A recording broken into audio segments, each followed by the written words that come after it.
and I'm here today at the Eastern Market in Southeast DC. You can see the row of vendors behind me. The market will be juggling new vendors through the rest of the month of April. I'm Rachel Ray, back to you. It's Wednesday morning and the beginning of day 2 of the Supreme Court hearing arguments over gay marriage. Today's arguments will center around DOMA, the Defense of Marriage Act. That act was signed into law by President Bill Clinton in 1996.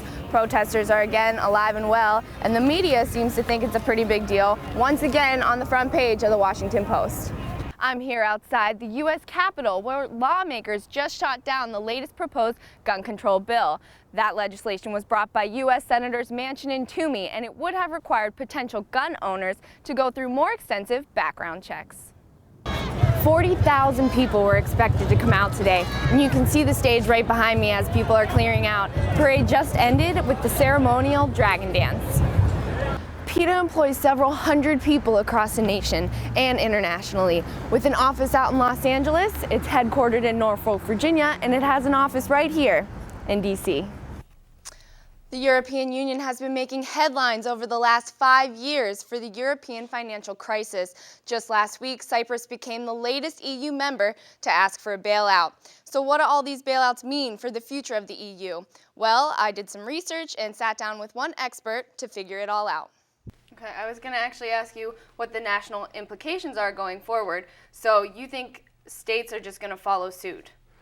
It's going to take a lot of work. Hundreds are expected to rally this week to stop the city from shutting down DC public schools. 29 public schools have been closed since 2009. This year, DC plans to close 13 more and another 2 schools in 2014. The rally will be organized by the city advocacy group, Empower DC. The group hopes to keep schools open for at least another 5 years while they study how school closings impact education. Here's something new, a casino giving away free money. The Maryland House of Delegates passed a bill last week that allows casinos to give free cash to game players to keep them at tables. Lawmakers who support the bill say the free cash promotion will help draw tourists to the state's casinos. 20% of all casino proceeds fund education and local government projects across the state. The state Senate is set to take up the gambling bill in the coming weeks.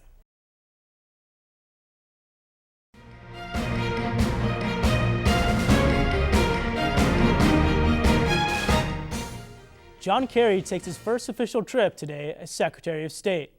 The former Massachusetts senator touched down in London this morning to meet with U.S. allies. Kerry will visit a total of 9 countries, including Germany, France, and Egypt. The new Secretary of State will also attend a Friends of Syria conference on the trip to address the country's violent civil war.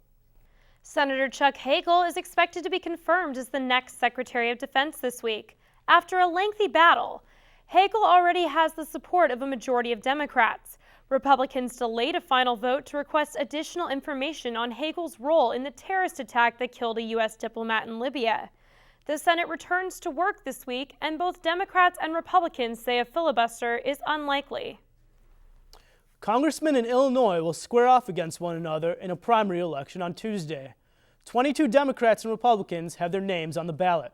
The winners of the primary will fight to replace former Congressman Jesse Jackson Jr. That vote will take place on April 9th. 2018 will mark the end of the Castro family rule of Cuba.